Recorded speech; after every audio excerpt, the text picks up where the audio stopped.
During our Farm Basics time today, we're going to talk about a commonly asked question from non-farmers. They wonder, how do farmers know when it's time to harvest? If you're a non-farmer and you're driving by fields, you may say, wow, that field still looks pretty green, yet here's a combine running through harvesting in that field. And then there's another field that's all brown and it looks like it's dead, and they aren't harvesting that yet. And it gets to be a little bit confusing of, well, that plant looks like it's ready, and this plant doesn't look like it's ready, but the farmer's taking the one that's not ready. It's not so much about the plant. When you're harvesting grain, like corn, for example, you're concerned about the moisture level in the kernels of corn and the maturity in the kernels of corn rather than in the plant. The same can be true for soybeans. You can see some soybeans that still have stalks with a little bit of green in them versus stalks that look all brown, yet one may have a higher moisture percentage in the bean itself than another one. So farmers are typically looking at that moisture percentage in the seed when they're harvesting grain. Then, of course, there's harvesting the whole plant or chopping the whole plant, like in the case of corn silage. So if a farmer has corn silage,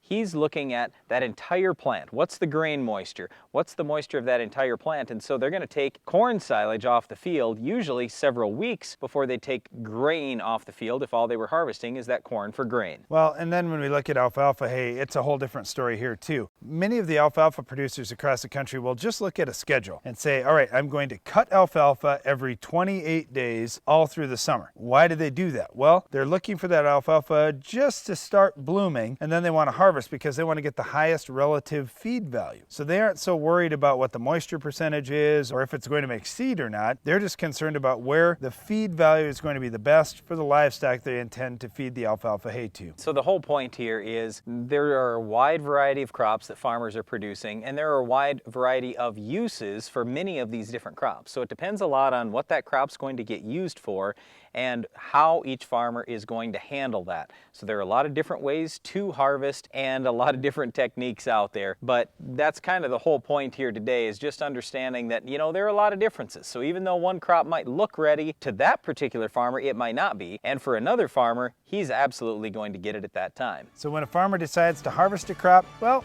it really varies depending on which crop he's after. However, he won't get much of any harvest if he doesn't control weeds like our Weed of the Week. Can you identify this week's weed?